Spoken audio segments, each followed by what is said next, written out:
నమస్తే అండి, ఎలా ఉన్నారు అందరూ? బాగున్నారా? నేనైతే బాగున్నానండి. మీ అందరికీ కూడా అమ్మవారి ఆశీస్సులు ఎల్లప్పుడూ ఉండాలని కోరుకుంటూ ఈ రోజున ఒక అద్భుతమైన పరిహారం గురించి తెలుసుకోబోతున్నాం. విపరీతమైన సమస్యల వల్ల అప్పులు అనేటివి అయిపోయాయండి. అప్పులు తీర్చలేకపోతున్నాం. ధన సమస్యలు అనేటివి వస్తున్నాయి. మాకు బ్యాంక్ లోన్స్ ఉన్నాయి, క్రెడిట్ కార్డ్స్ లోన్స్ ఉన్నాయి. అప్పుగా ఇచ్చిన డబ్బులు అనేటివి మాకు తిరిగి రావటం లేదు. ధనం ఆకర్షింపబట్టలేదు. రియల్ ఎస్టేట్ వ్యవహారాల్లో కానీ ఏదైనా సరే మేము పనిచేస్తున్నాము, కానీ మాకు ధనం అనేది ఆకర్షింపబట్టలేదు. మా దగ్గరకు వచ్చిన వాళ్ళు కొనకుండా వెళ్ళిపోతున్నారు. మాకు ధనాకర్షణ రావటం లేదండి. ఎందుకంటే వచ్చిన వాళ్ళు ఏదైనా కొంటేనే కదండి ధనం వస్తుంది. కానీ వచ్చిన వాళ్ళు అలా వెళ్ళిపోతూ ఉంటే మనకు ధనాకర్షణ లేదని అర్థం చేసుకోవాలి. దీనికని చాలా సింపుల్గా ఉండే ఒక పరిహారం చెప్తాను ఇక్కడ. ఈ పరిహారం విషయంలో ఎలాంటి నియమ నిబంధనలు అంటూ లేవు. జాతి మతం అంటూ ఏదీ లేదు. ప్రతి ఒక్కరు కూడా చేసుకోవచ్చు. కానీ స్నానం చేసిన తర్వాతనే చేయాలండి పరిహారాన్ని. ఈ పరిహారం ధనం రావడం కోసమే కాదు, బ్యాంకులో ఉన్న రుణాలు తీరుతాయి. ఇక ఆ వీడియో మధ్యలో ఒక రిక్వెస్ట్ అండి, మీ అందరికీ ఈ పరిహారం మీకు ఉపయోగపడినా, ఇంకా మరికొంతమందికి మీలానే సమస్యలు ఉన్న వారికి ఉపయోగపడేలా లైక్ ఇవ్వడం మర్చిపోకండి.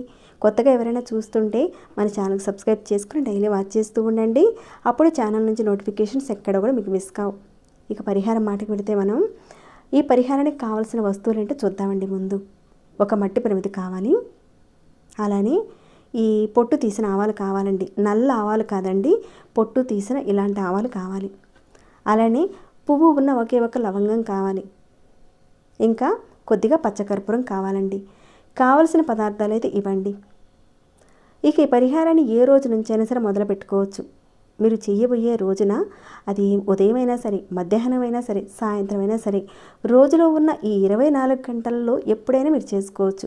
కానీ ఎప్పుడు చేసినా కానీ స్నానం చేసిన తర్వాతనే చేయాలి. ఇక ఈ పరిహారానికి ఖచ్చితంగా మట్టి ప్రమిది కావాలండి. ఇక మీరు తీసుకున్న ఈ మట్టి ప్రమిదిలో కొద్దిగా తెల్ల ఆవాలు పెట్టండి. ఈ ఆవాలు 1 స్పూన్ కానీ 2 స్పూన్లు కానీ పెట్టండి. ఇక్కడ నేను చూపించిన విధంగా వేసి దాంట్లో పచ్చకర్పూరం పెట్టండి.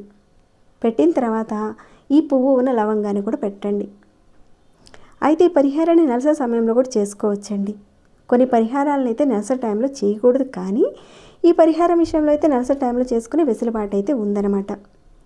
ఇక ఈ పరిహారాన్ని ఎక్కడ చేయాలంటే ఇంటి హాల్లో చేసుకోవచ్చు, లేదంటే మీ వరండా బాల్కనీలోనైనా సరే ఈ పరిహారాన్ని చేసుకోవచ్చండి. ముందుగా మీ మనసులో ఉన్న అప్పులన్నీ కూడా తీరిపోవాలని కోరుకోండి. అలానే అప్పుగా ఇచ్చిన డబ్బులు తిరిగి రావాలని అనుకోండి.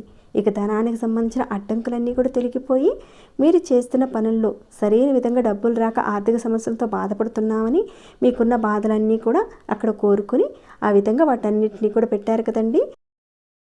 ఈ ప్రమిదిలో పెట్టిన ఈ ఆవాలన్నీ కూడా పూర్తిగా కాలే విధంగా తగినంత కర్పూరం పెట్టి వెలిగిస్తే అవి పూర్తిగా కాలిపోతాయండి.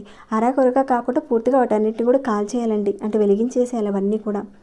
ఈ విధంగా ఎన్ని రోజుల పాటు చేయాలంటే మీకు అప్పులు ఉన్నంత వరకు చేయాలండి. దీనిని వారానికి ఒకసారి చేస్తే సరిపోతుంది. వారంలో వచ్చి మీకు వీలైన ఏ రోజునైనా సరే మీరు సెలెక్ట్ చేసుకొని ఆ రోజున చేయండి.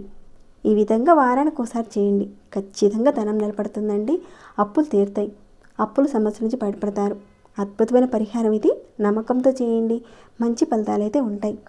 ఇక ఈ పరిహారం విషయం మీద మీ యొక్క అభిప్రాయాలు కూడా నాతో షేర్ చేసుకోవడం మర్చిపోకండి. చూసిన వారు లైక్ ఇవ్వండి. ఇంకా సబ్స్క్రైబ్ కాని వారు ఉంటే ఇలాంటి మరెన్నో పరిహారాల కోసం అయితే మన ఛానల్ సబ్స్క్రైబ్ చేసుకొని డైలీ వాచ్ చేస్తూ ఉండండి. మరొక భక్తి వీడియోలో మళ్ళీ మిమ్మల్ని కలుసుకుంటాను. అంతవరకు సెలవు.